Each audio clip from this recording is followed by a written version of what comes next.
అందరు తీయండి, అందరు చదవండి, అందరు చదవండి. వారు తమ దండుపాలెములో మోషేయందును యెహోవాకు ప్రతిష్ఠితుడైన అహరోను నందును అసూయపడిరి. భూమి నెరలు విడిచి దాతానుని మింగెను, అది అబీరాము గుంపును కప్పివేసెను. వారి సంఘములో అగ్ని రగిలెను, దాని మంట భక్తిహీనులను. చూడండి ప్రియమైన వాళ్ళరా, మోషే అహరోన్లు ఉన్నారు. మోషే ఎవరో నడిపించే నాయకుడు, అహరోన్ ఎవరో అమ్మాడు ప్రతిష్ఠితుడైన అహరోను. మోషే ఏమో నాయకుడు, అహరోన్ ఏమో ప్రతిష్ఠితుడైన యాజకుడు. ఇప్పుడు వీళ్ళ మీద అసూయపడ్డారంట, నాయకుని మీద, తర్వాత ప్రతిష్ఠితుడైన యాజకుని మీద. అంటే ఇద్దరు మనం ఒక మాటలో చెప్పాలంటే సేవకుల మీద అసూయపడ్డారంట. అర్థమవుతుందా? ఇప్పుడు ఆ మాట చూస్తే చూడండి, మీకు తెలుసు బాగా అక్కడ కారణం ఏంటి? మిమ్మల్ని నా దేవుడు ఏర్పరచుకున్నది, మమ్మల్ని దేవుడు ఏర్పరచుకోలేదా? మీరేనా పరిశుద్ధులు? మేము చెప్పండి, పరిశుద్ధులం కాదా? మిమ్మల్ని నా ఐగుప్తు నుంచి తీసుకొచ్చింది, మమ్మల్ని తీసుకురాలేదా? మీరేనా ఎర్ర సముద్రాన్ని దాటింది, మేము దాటలేదా? మీరేనా సేనాయి కొండ దగ్గర మహిమను చూసింది, మేము చూడలేదా? మేము పరిశుద్ధులం కదా, మీరేనా పరిశుద్ధులు? మేము పరిశుద్ధులం కాదా? ఈ మాటలన్నీ వాళ్ళు ఆ 16వ అధ్యాయంలో మాట్లాడారు. చూడండి ప్రియమైన వాళ్ళని మీరు, మీరేనా మేం కాదా, మీరేనా మేం కాదా, మీరేనా మేం కాదా? మిమ్మల్ని నా పిలిచింది, మమ్మల్ని పిలవలేదా? మీరేనా సేవకులు, మేము సేవకులు కాదా? ఆ తారతమ్యాన్ని బట్టి ఎప్పుడైతే అసూయపడతా వచ్చారో వాళ్ళ స్థితి ఏం జరిగింది అంటే, ఆ మాట చూడండి అక్కడే, భూమి నెరలు విడిచి దాతానును మింగెను, అది అబీరాము గుంపును కప్పివేసిందంట. భూమి అక్కడే నెరలు విడిచి గుంపు మింగేసేసింది, భూమి మింగేసేసిందంట, కప్పివేసేసిందంట. ఒకసారి గమనించండి ప్రియమైన వాళ్ళరా. కనుక ఆ ఏ రోజు సేవకుల మీద అసూయపడమాకండి. ఇక్కడని కాదు నేను చెప్పేది, ఇక్కడని కాదు, అర్థమవుతుందా? కొంతమంది ఉంటారన్నమాట, కొంతమంది ఉంటారు. ఎప్పుడు అసూయపడకూడదు. నీకు నచ్చలేదా, మౌనంగా ఇంకో చోట మందిరంలో అంటుకట్టబడమే, దేవునిలో ఎదగడమే, దేవునిలో ఆనందించడం, సంతోషించడం, మహిమపరచడం. హల్లెలూయా, హల్లెలూయా. అర్థమవుతుందా? ఎక్కడైనా సరే మీకు చెప్తుంటాను కదా, మీకు నచ్చిన కాడికి ఎక్కడికైనా వెళ్ళండి నేను చెప్తుంటాను కదా. ఎక్కడైనా సరే, ఇక్కడ కాదు నేను చెప్పేది, ఎక్కడైనా సరే అక్కడ నీకు నచ్చలేదా, మౌనంగా రావడమే, మౌనంగా ఉండడమే, మౌనంగా రావడమే. ఆ సేవకుడు ఇట్టటోడు, ఈ సేవకుడు ఇట్టటోడు, ఈ సేవకుడు ఇట్టటోడు, ఈ సేవకుడు ఇట్టటోడు. నువ్వు మాట్లాడే అసలు నువ్వు ఎవడివి అన్నా కదా. బైబిల్లో చూడండి, ఆ రోమాపత్రిక 14:4 చూడండి. రోమాపత్రిక 14:4. పరుని సేవకునికి తీర్పు తీర్చుటకు, అక్కడ నే అని పెట్టుకోండి, చదువుకోండి, ఇప్పుడు చదువుకోండి, గట్టిగా చదువుకోండి. పరుని సేవకునికి తీర్పు తీర్చుటకు నేనెవడిని అనుకోండి. ఆ మాట అనుకోండి, అది మనసులో పెట్టుకోండి, ఎప్పుడైనా గుర్తుపెట్టుకోండి. నీకు నచ్చలేదా, కామ్గా ఏమండి నచ్చిన కాడికి పోవడం, ప్రభువా నీకు స్తోత్రం స్తోత్రం స్తోత్రం స్తోత్రం అనుకుంటా ప్రభువులో ఆనందించడం, ప్రభువులో ఏమండి ఆ గంతులు వేయడం, ప్రభువులో పరవశించడం, ఆ తర్వాత పరలోకానికి వెళ్ళడం. అర్థమవుతుందా? ఎవరైనా కానీ నేను అనేది, వాళ్ళు ఎవరయ్యా అంటే దేవుని చేత పిలువబడిన సేవకులు, దేవుని చేత ఏర్పరచబడిన సేవకులు. నీకెందుకు? ఆ తర్వాత చూడండి అక్కడే, అతడు నిలిచి ఉండుటయైనను పడి ఉండుటయైనను అతని సొంత యజమానుని పని అతడు నిలుచును, ప్రభువు అతను నిలవబెట్టుటకు శక్తి గలవాడు. నీకెందుకు?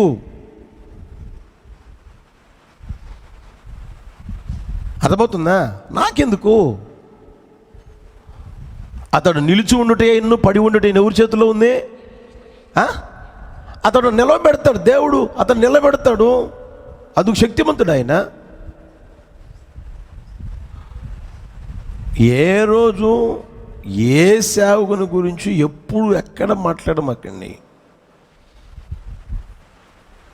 ఎప్పుడు ఎక్కడ ఒక సేవకుని గురించి ఎప్పుడు మాట్లాడమాకండి. అది నీకు మంచిది కాదు. అది నీకు మంచిది కాదు, నీ కుటుంబానికి మంచిది కాదు, నీకు క్షేమమే కాదు. అది నీకు ఆశీర్వాదం కూడా కాదు. నేను ఇక్కడికి వచ్చి ఇంతకాలం అయింది కదా, ఏ రోజైనా పలానా సేవకుడు పలానా సేవకురా ఇలా అని మీకు చెప్పినట్టు గుర్తుందా? మీకు గుర్తుందా? ఇంతమంది ఇక్కడ ఉన్నారు కదా, ఏ రోజైనా గుర్తుందా? పలానా పాస్టర్ ఇలా చేశాడు, పలానా సిస్టర్ ఇలా చేసింది, పలానా సిస్టర్ మాట్లాడిందని ఏ రోజున చెప్పానా? నాకెందుకండి? తీర్పు తీసే దేవుడు నన్ను పిలవలా. తీర్పు తీర్చే ఒకడు గలడు. హల్లెలూయా, హల్లెలూయా. తీర్పు తీర్చే దేవుడు ఉన్నాడు. కనుక ఎవరి గురించి ఎప్పుడు ఎక్కడ ఏం మాట్లాడొద్దు. అది దేవుని ద్వారా కలిగే ఆశీర్వాదం అని నేను చెప్పను. నేను రాదు. మీరు బైబిల్లో మీరు ఇంకా చూడండి, వారిని భూమి నోరు తెరిచి వారిని మింగడమే ఒకటి. మీరు ఉజ్జియాను చూడండి. ఉజ్జియా రాజ్యాన్ని పరిపాలన చేస్తున్న రాజు. 26వ అధ్యాయం దినవృత్తాంతంలో 2వ పుస్తకం 26వ అధ్యాయంలో మీరు చూస్తే ఏమండి, అతగాడు రాజ్యాన్ని పరిపాలిస్తున్న రాజు రాజరికం చేయాలి. మందిరానికి వెళ్ళి యాజకుడు చేసే పని చేశాడు. అక్కడున్న యాజకుడు వచ్చి, రాజా అది యాజకులు చేసే పని, అది నీ పని కాదు. నీ పని ఏంది? రాజు కాబట్టి రాజ్యాన్ని పరిపాలన చెయ్యి. దేవుడు మమ్మల్ని ఏర్పరుచుకున్నాడు యాజకత్వం చేసేదానికి. మేము యాజకులు ఉన్నాము. ధూపం వేసేది యాజకుల పనే కానీ మీ పని కాదు అది అని అంటే నాకు చెప్తా ఉంటారు నువ్వు. రౌద్రుడయ్యాడంట. యాజకుల మీద కోపపడ్డాడు. ఈడెవడు అసలు? అర్థమవుతుందా? ఒకసారి చూడండి. అసలు ఉజ్జియా ఎవడు రాజ్యాన్ని పరిపాలన చేసే? అతను రాజు పని చేసుకోవాలి. మందిరానికి వచ్చాడా, అక్కడ సేవకులు ఉన్నాడా, అయ్యా నా పరిస్థితి బాగాలేదు, ఆరోగ్యం బాగాలేదు, కాస్త ప్రార్థన చేయండి, ప్రార్థన చేసుకుపోవాలా. యాజకులు చేసే పని రాజు చేశాడు. ఎప్పుడైతే చేశాడో వాళ్ళకి రాజా రాజా రాజా అని కూడా పిలవాలా. చెయ్యి పట్టుకుని ఈడ్చుకొచ్చారు బయటికి. మీరు చూడండి, కావాలంటే ఆ మాట ఉన్నాయి ఇక్కడ. పొమ్ము, ఏం చేశావు? నువ్వు ద్రోహం చేశావు, ఇది నీకు ఘనత కలుగు చేయదు. చేతపట్టుకొని రౌద్రుడై యాజకుల మీద కోపం చూపాడంట. అర్థమవుతుందా? ఆ తర్వాత ప్రారంభమైంది. మొదట కుష్టు, ఆ తర్వాత ఈడ్చుకొచ్చారు. ఈడ్చుకురావడమే కాదు, చీకటి గదిలో పెట్టారు. చివరికి శుభ్రమైన తిండి కూడా లేదు గతి. చీకటి గదిలో పెడితే ఒక్కడే ఒంటరిగా ఉన్నాడు. మరి ప్రార్థన చేసుకున్నాడో, సప్పడ కొట్టుకున్నాడో, పాటలు పాడుకున్నాడో నాకు తెలీదు. ఒంటరిగా ఉన్నాడు. అంతకంటే శిక్ష కావాలా? ఒకసారి గమనించండి ప్రియమైన వాళ్ళరా. కనుక ఏ రోజు సేవకుల మీద అసూయ పడనే వద్దు, అసూయ పెట్టుకునే వద్దు. అర్థమవుతుందా? హల్లెలూయా. అతనికి ఎంత దారుణమైన గతి పెట్టిందో చూడండి. మోషే ఉన్నాడు, ఆ ప్రాంతానికి వెళ్ళాడు, యుద్ధం చేయండి అని చెప్పాడు. యెహోషువ వీళ్ళందరూ యుద్ధం చేస్తూ ఉన్నారు. మోషే ఏమో చేతులెత్తే ఇలా ఉన్నప్పుడు ఇశ్రాయేలు ప్రజలకు జయం కలుగుతూ ఉంది, దించితే అపజయం కలుగుతూ ఉంది. ఎత్తితే జయము, దించితే అపజయము. ఇది గమనించారు. గమనించిన తర్వాత ఈ అహరోను హూరులున్న ఓ బండ తీసుకొని వచ్చి అక్కడ వేసి దాని మీద కూర్చొని చెప్పి కూర్చోబెట్టి అతగాడు ఒక చేతి ఇతగాడు ఒక చేతి ఎత్తి పట్టుకున్నారంట. ఎందుకని? మాకు జయమే కావాలి కానీ అపజయము మాకు వద్దు. ఇప్పుడు సేవకుడికి వీళ్ళిద్దరు ఏం చేశారు? నోరు తెరవండి. సేవకుడికి అహరోను హూరులు ఏం చేశారు? సహాయం చేస్తున్నారు చూడండి, సపోర్ట్ చేస్తున్నారు చూడండి. జయం కలిగేటట్లుగా, ఇశ్రాయేలు ప్రజలందరికీ జయం కలిగేటట్లుగా, తన పాలనలో వారికి జయం కలిగేటట్లుగా, అపజయం కలగకుండా జయం కలిగేటట్లుగా సేవకులకు సహాయం చేస్తూ ఉన్నారు. మీకు చేతనైతే సహాయం చేయండి. హల్లెలూయా, హల్లెలూయా. అర్థమవుతుందా? నేననేది కదా, నేనేది ఇక్కడ ఉన్న సేవకులు అనేది కదా నేననేది. ఎక్కడైనా సరే సేవకుడు ఉన్నాడా, చేతనైతే సహాయం చేయి. మాట సహాయమా, ఆర్థిక సహాయమా, లేకపోతే ప్రార్థనా సహాయమా, చెయ్యి, సహాయం చేయి, తప్పులేదు. సేవకు సహాయం చేయి, సేవకు సపోర్ట్ ఉండు, సేవకుని సపోర్ట్గా ఉండు. నేను అప్పుడప్పుడు మీకు చెప్తుంటాను కదా, మీరు సహకరించకుండా నేనేం చేస్తాను? నా వల్ల ఏమవుతుందా? ఇప్పుడు మేము సేవకులంగా ఉన్నాము, ఏమండి, సిస్టర్లు ఉన్నారు, బెదర్లు ఉన్నారు, నేనున్నాను, మేమేమైనా చేయగలమా? మీరు సహాయం చేయకుండా, మీరు సపోర్ట్ చేయకుండా మేమేమైనా చేయగలమా? ఏదైనా కానీ ఒక చిన్న కూటం పెట్టగలమా? సభలు పెట్టగలమా? ఆ ప్రాంతంలో మీరేం చేయాలి? సహాయం చేయాలి కదా. అయ్యా మా ఇల్లు ఇది, మా ప్రాంతంలో కూటం పెట్టండి, మేమున్నాం ఇక్కడ. ఆ సహాయం ఉండాలి కదా, లేకపోతే ఎట్లా కుదురుతుందా? జరగదు కదా. సభలు పెట్టాలి. ఆ ప్రాంతం మాకేం తెలుసు? ఆ ప్రాంతంలో మీకు తెలుసుద్ది, పరిస్థితులు మీకు తెలుసు, అవునా కదా? ఆ ప్రాంతంలో మీరున్నారు కాబట్టి మీరు సహాయం చేస్తే అది చిన్న కూటమైనా పెట్టవచ్చు, సభలైనా పెట్టవచ్చు, మహాసభలైనా పెట్టవచ్చు, పెద్ద ఏదైనా చేయొచ్చు. సేవకునికి సేవలో సహాయం చేయడం నేర్చుకోండి. వాళ్ళిద్దరు చూడండి, అలాగే ఎత్తి పట్టుకున్నారంట. రెండు చేతులు, అహరోను ఒక చేతిని, ఊరు ఒక చేతిని ఇలాగే ఎత్తి పట్టుకున్నారంట. ఎంతగా అయితే ఎత్తి పట్టుకున్నారు అంతగా అక్కడ ఏం కలుగుతుంది? జయం కలుగుతూ ఉంది. మీరు అలా సహాయం చేయండి, ప్రార్థన చేయండి, ప్రార్థన సహాయం చేయండి. నేను మీ దగ్గర ఎక్కువ కోరుకునేది అదే కదా, ప్రార్థన చేయండి అని. హల్లెలూయా, హల్లెలూయా. అర్థమవుతుందా?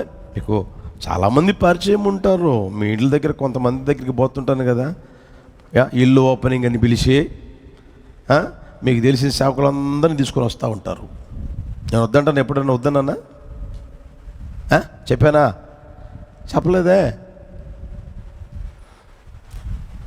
అర్థమవుతుందా?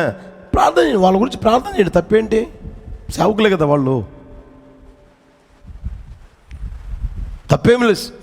సహాయం చేయండి, సేవ కోసం సహాయం చేయండి, అది ఏ సహాయమైనా చేయండి, తప్పులేదు. యేసయ్య ఆ ప్రతిఫలాలు పొందుకునేటట్లుగా చేయునుగాక. మీరు మోసేకి అటుప్రక్క ఇటుప్రక్క ఉండి సహాయం చేసిన వారి జీవితాలు గమనించండి, ఎంతగా దేవుడు ఆశీర్వదించాడో, ఎంతగా దేవుడు దీవించాడో. మీరు ఇంకా చూడండి, దావీదు చేసిన తప్పుని సేవకుడు గద్దించాడు. మీకు తెలుసు కదా, దావీదు తప్పు చేశాడు, సేవకుడు ఏం చేశాడు? గద్దించాడు. గద్దించినప్పుడు సౌలులాగా కోపపడి, లేకపోతే ఇంకొక రకంగా మనసు పెట్టుకొని ఏమంటే అసూయ పెట్టుకున్నాడు. అసూయపడ్డా? దావీదు అసూయపడ్డా? అసూయపడకుండా, అయ్యా తప్పైపోయింది, నా తప్పైపోయింది, నన్ను క్షమించండి, దేవుడు కూడా క్షమించేటట్టుగా ప్రార్థన చేయండి అని ప్రార్థన చేయించుకొని మందిరానికి వెళ్ళి ఏమంటే ఉపవాసం ఉండి తన వ్యక్తిగత జీవితాన్ని సరిచేసుకొని ఆ తర్వాత సేవకుడికి సపోర్ట్గా ఉండి ఎంత ఆశీర్వాదాన్ని పొందాడు దావీదు. ఎంత ఆశీర్వాదాన్ని పొందాడు దావీదు, ఎంతగా దీవించబడ్డాడు, ఎంతగా ఆశీర్వదించబడ్డాడు. మనందరికీ బాగా పరిచయమే కదా. దేవుడు అంతగా ఆశీర్వదించాడు, అంతగా దీవించాడు. యేసయ్యకి మహిమ కలుగును గాక. హల్లెలూయా, హల్లెలూయా. అందుకనే మీ వ్యక్తిగత జీవితంలో నేను చెప్పేది ఏంటంటే, అసూయ పెట్టుకోమాకండి, అసూయ పడనే పడద్దు. అర్థమవుతుందా? సేవకుల మీద అసూయ పడకూడదు. వాళ్ళకుంది, నాకు చెప్పండి లేదు అనేది అసూయ ఉండకూడదు. నేను పెద్దోడిని, వాళ్ళు చిన్నోళ్ళు, నేను పెద్దోడిని, వాళ్ళు చిన్నోళ్ళు, నాకు వాళ్ళకి చెప్పండి నక్కకి నాగలోకానికి ఉన్నంత తేడా ఉంది. వాళ్ళేంటి నేనేంటి, వాళ్ళేంటి నేనేంటి. ఈ దరిద్రపు మాటలు మాట్లాడమాకండి, ఇప్పుడు ఎక్కడ మాట్లాడమాకండి. నువ్వు తగ్గించుకో, నా దేవుడు హెచ్చించును గాక. హల్లెలూయా. తను తాను తగ్గించుకునేవాడు, తను తాను హెచ్చించుకునేవాడు. ఎంతగైతే నువ్వు హెచ్చించుకుంటూ ఉంటావో అంతగా తగ్గిస్తూనే ఉంటాడు. ఎవరు తగ్గించరు నేను.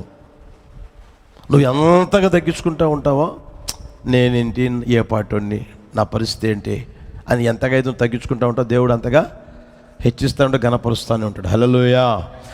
ఒక మాట చూపిస్తాను, ముగిస్తాను. చూడండి, హెబ్రీ పత్రిక 13వ అధ్యాయం 17వ వచనం. హెబ్రీ పత్రిక 13వ అధ్యాయం 17వ వచనం. హెబ్రీ పత్రిక 13:17.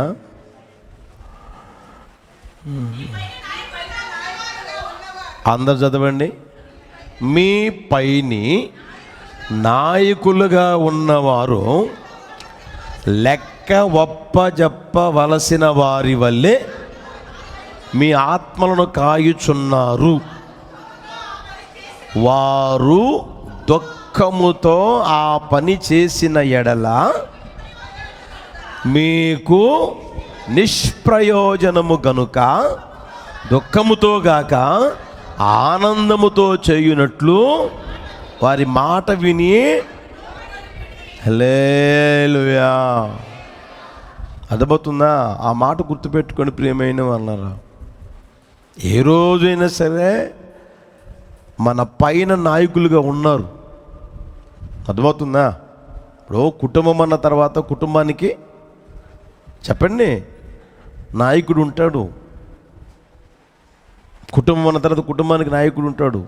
సంఘం అన్న తర్వాత సంఘానికి ఉంటాడు. మినిస్ట్రీ అన్న తర్వాత మినిస్ట్రీకి. ఒకరితో పోయేది కాదు అది, కుటుంబంతో పోయేది కాదు అది. కుటుంబానికి నాయకుడు ఉంటాడు, సంఘానికి నాయకుడు ఉంటాడు, తర్వాత మినిస్ట్రీకి ఉంటారు. ఉన్నప్పుడు మనం చేయవలసిన పని ఏంటంటే, అక్కడ లెక్క ఒప్పజెప్పవలసిన వారి వల్లే ఆత్మల్ని కాస్తూ ఉంటారంట. కుటుంబాన్ని కాపాడుకునేవాడు కుటుంబానికి నాయకుడు. ఆ వ్యక్తి ఏం చేస్తాడు? పాటుపడతాడు, కష్టపడతాడు, కుటుంబాన్ని పోషించుకోవాలి, కుటుంబాన్ని కాపాడుకోవాలి అని లెక్క అప్పజెప్పవలసిన వారి వలె కాసుకుంటూ ఉంటాడు. ఇచ్చిన భార్యని, ఇచ్చిన పిల్లల్ని, అందరినీ. అర్థమవుతుందా? అదేవిధంగా సంఘంలో సంఘానికి నాయకున్నప్పుడు సంఘంలో కూడా ఆయన ఏం చేస్తాడు? లెక్క ఒప్పజెప్పవలసిన వారి వలె ఆత్మల్ని కాచుకుంటూ ఉంటారు. పోగొట్టుకోవాలని ఎప్పుడు అనుకోడు. సేవకుడు ఒక ఆత్మను పోగొట్టుకోవాలని ఎప్పుడు అనుకోడు. నేను చెప్తుంటాను కదా మీకు, మందిరానికి ఒక వ్యక్తి వస్తే అక్కడే ఉండాలి, వెళ్ళిపోకూడదు. హల్లెలూయా, హల్లెలూయా. దేవుని మహాకృప, మహా కనికరం. నేను మీకు చెప్తాను రెండుసార్లు. దేవుడు ఒక వ్యక్తిని తీసుకొచ్చాడా, వాళ్ళని దేవుడు స్థిరపరుస్తూనే ఉన్నాడు, మందిరంలో అలాగే ఉంచుతూనే ఉన్నాడు. హల్లెలూయా. ఎవరో ఒకరిద్దరంటే అవి మామూలే, ఒకరిద్దరంటే పోతూ ఉంటుంది. ఎందుకంటే అప్పట్లో యేసన్ గారికి ఒక ఆమె వచ్చి చెప్పిందంట, అయ్యా దర్శనం వచ్చిందయ్యా, దేవుడు నిన్నే చూపించాడయ్యా, ఓసన్నా మందిరానికి పొమ్మని చెప్పాడయ్యా అని చెప్పిందంట. మంచిదే కదమ్మా అన్నాడంట. మంచిదే, వస్తూ ఉండనంట. ఒక 4 వారాలు చూసిందంట, పాటిస్తాడేమో అని. 4 వారాలు అసలు ఏం పట్టించుకోవాలా, 5 వారాలు పట్టించుకోవాలా, 6 వారాలు పట్టించుకోవాలా. అయ్యా దేవుడు వేరే చోటకు పొమ్మంటున్నాడు, అయ్యా పొమ్మా. హల్లెలూయా. ఆమె వచ్చింది దేనికి? ఇప్పుడు చెప్పండి. అట్టటోళ్ళు ఉంటారు, అడటం అనవసరం, మాట్లాడడం అనవసరం, పట్టించుకోవడం వేస్ట్. అర్థమవుతుందా? కనుక ప్రియమైన వాళ్ళరా, దేవుడు తీసుకొని వస్తూనే ఉన్నాడు. మొన్న ఎవరో చెప్పారు, ఎవరో వాగ్దాన సందేశ కూడికి వచ్చి మొన్న వాగ్దానం ఈ నెల మొదటి రోజున వాగ్దాన సందేశ కూడికి వచ్చారు. ఆ తర్వాత వాళ్ళు ఏదో పని చేసుకుంటూ ఉంటే అక్కడేదో వాగ్దాన సందేశ అని పెట్టుకుని వింటూ ఉన్నారంట. వాళ్ళు పని చేసే కాడ పెట్టుకుని వింటూ ఉన్నారంట. అక్కడెవరో ఒక తల్లి విన్నదంట. అమ్మ ఎవరమ్మా, ఎక్కడమ్మా మందిరం అని అంటే పలానా మందిరం పలానా అని అంటే నేను కూడా వస్తానని చెప్పేసి అని అప్పటి నుంచి మన మందిరం ఆ తల్లి మందిరానికి వస్తూ ఉంది. హల్లెలూయా హల్లెలూయా. నేను పోయి తీసుకొచ్చానా? నేను పోయి ఆమెకు సువార్త చెప్పానా? అలాంటి వాళ్ళు ఉన్నారు ఆ రోజుల్లో. వచ్చిన కొత్తల్లో ఏమండి ఈ యూట్యూబ్ లేని ఏం లేవు కదా. రికార్డింగ్ చేసుకొని పెయింట్ పని చేసుకుంటా ఆ పెయింట్ పని దగ్గర మళ్ళీ పెట్టుకుని వింటా ఉన్నారంట. పెయింట్ పని దగ్గర వింటా ఉంటే ఆ పని దగ్గరికి వచ్చిన ఆ కుటుంబం విని వాళ్ళు కూడా మందిరానికి వస్తూ ఉన్నారు. నేను తీసుకొచ్చానా? అందుకే కదా మందిరంలో చెప్పట్లేదు, నేను తీసుకున్నట్లేదు, మిమ్మల్ని దేవుడే తీసుకొస్తున్నాడు. యేసయ్యకి మహిమ కలుగును గాక. హల్లెలూయా హల్లెలూయా. ఒక ఆత్మ మందిరానికి రావాలి, కానీ ఒక ఆత్మ మందిరం నుంచి ఏ రోజు పోకూడదు. అది గురిగా పెట్టుకోండి మీరు. అది గురిగా, అసూయ కాదు అవసరమైంది. నేను పెద్దవాడిని, ఆయన వాడు చిన్నోడు, నేను పెద్దవాడిని, వాడెవడు నిన్నగాక మొన్న వచ్చినోడు. బైబిల్లోనే ఉంది కదా, మొదటివాడు చెప్పలేమండి. బైబిల్లో ఉంది, మొదటివాడు కడపటివాడు అయిపోతున్నాడంట. కడపటివాడు ఎందుకైతున్నారు అది మీరే తెలుసుకోవాలి. నేను ఎందుకు అయిపోయాను నువ్వు తెలుసుకోవాలా, నువ్వు యోచించాలా, నువ్వు ఆలోచన చేసుకోవాలి. మళ్ళీ ఆ స్థితిలోనికి దేవుడు నిన్ను తీసుకొచ్చేట్లుగా నీ వ్యక్తిగత జీవితం నువ్వేం చేసుకోవాలి, మలచుకోవాలి. నీకై నువ్వే మలచుకోవాలి. హల్లెలూయా. కనుక ప్రియమైన వాళ్ళరా, మన వ్యక్తిగత జీవితంలో అసూయ అనేది ఉండనే ఉండవు. చేదైన వేరు ఏదైనా నీలో మొలవకుండును గాక. హల్లెలూయా. ఆ అసూయ లేకుండా ఉండాలనంటే ఇవి చేసి చూడండి చాలు. ప్రేమను పెట్టుకోండి, హృదయంలో ప్రేమను పెట్టుకోండి. బైబిల్లో ఉంది కదా, చూస్తారా? కొరింథీ మొదటి పత్రిక 13వ అధ్యాయం 4వ వచనం అనుకుంటా. కొరింథీ మొదటి పత్రిక 13వ అధ్యాయం 4వ వచనం. ప్రేమ దీర్ఘకాలము సహించును, దయ చూపించును. ప్రేమ ఏం చేయదంట? అసూయ పడదంట. ప్రేమ అనేది ఉంటే అసూయ పడదంట. ప్రేమ అనేది మత్సర పడదు. ఎంత ప్రేమ ఉంటుందో అంత చెప్పండి, ప్రేమ చూపుతున్నాడు. అసూయ పడదు, మత్సర పడదు. ఎవరి మీద మత్సర పడదు, అసూయ పడదు. నిన్ను గడిగింది యేసయ్య రక్తమే, నన్ను గడిగింది. చెప్పండి, మందిరానికి వస్తున్న ప్రతి ఒక్కరిని యేసయ్య రక్తమే కడిగింది. నేను సపరేట్గా ఏం కడగలేదు, ఇంకొకరిని సపరేట్గా ఏమీ కడగల. అదే రక్తం, అదే యేసయ్య రక్తం నిన్ను గడుగుతూ ఉంది. ఏముంది? ఆ అడుగుపెట్టిన ప్రతి ఒక్కరిని కూడా ఆ రక్తం కడుగుతానే ఉంది. ప్రియమైన వాళ్ళారా, అది మనం గుర్తిరగలగాలి. దేవుడు నన్ను ఎట్లా పిలిచాడో వారిని కూడా అలాగే పిలిచాడు. అందులో నేను పెద్దోన్ని, నేను చిన్నోన్ని అయ్యేంటి నాకు అర్థం కావట్లేదు.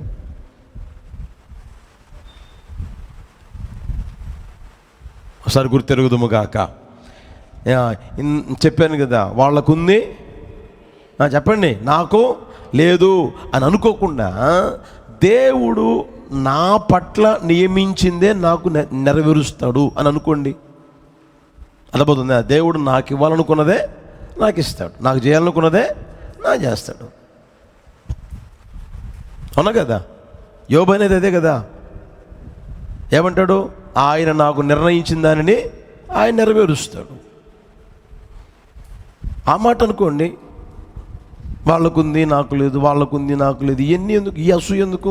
దేవుడు ఏదైతే నా పట్ల చేయాలనుకున్నాడో, నా పిల్ల పట్ల చేయాలనుకున్నాడో అదే ఆయన నెరవేరుస్తాడు అన్న ఆ మాట ఉంచుకుందుముగాక. హల్లెలూయా.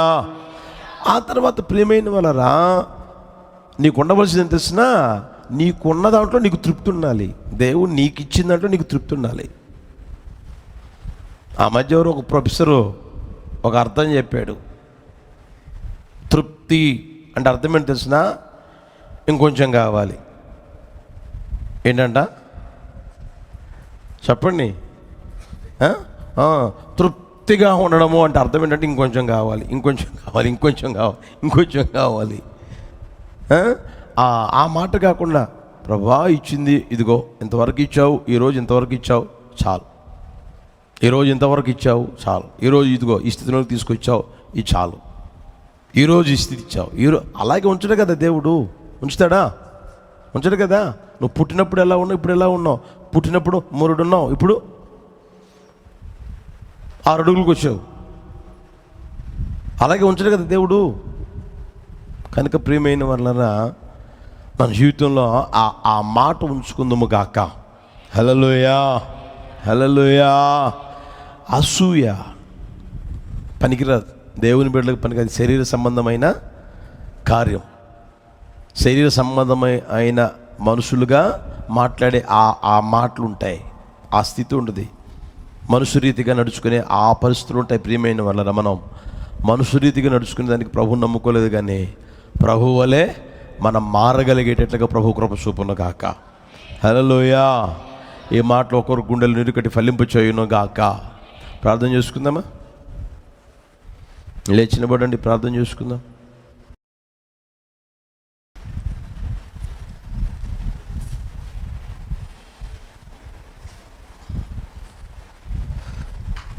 అందరం ప్రార్థన చేసుకుందామా?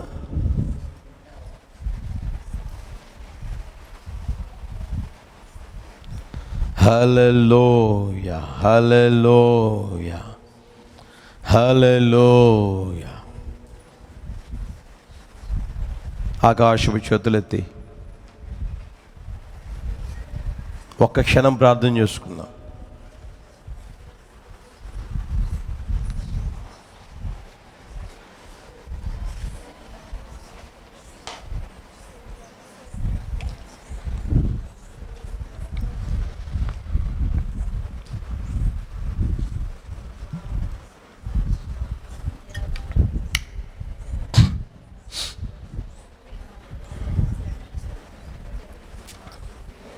హల్లెలూయా, హల్లెలూయా, హల్లెలూయా.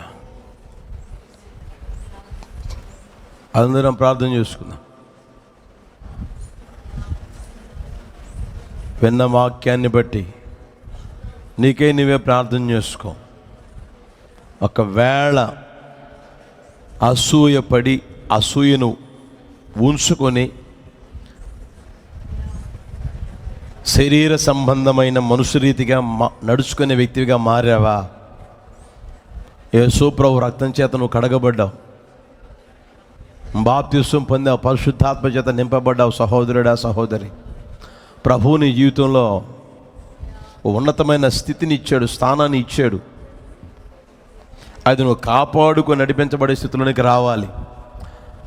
పరిశుద్ధాత్మని దేవుడు అనుగ్రహించింది శరీర సంబంధమైన కార్యాలని చంపాలని, శరీర సంబంధమైన రీతిగా నువ్వు నడుచుకోకుండా ఆత్మ సంబంధిగా నువ్వు మారాలని, ఆత్మ సంబంధిగా జీవించుకోవాలి అని.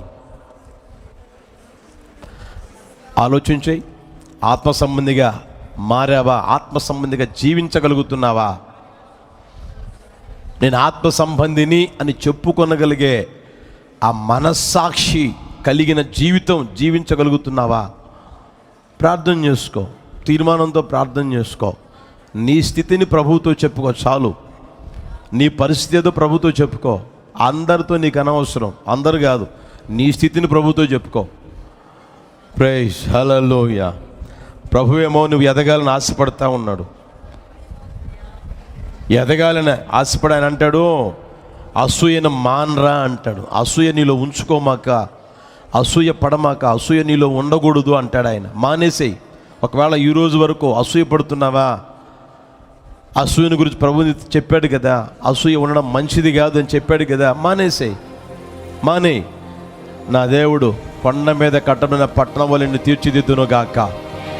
దీపస్తంభం మీద పెట్టిన దీపం వల్ల ప్రభు చేయును గాక.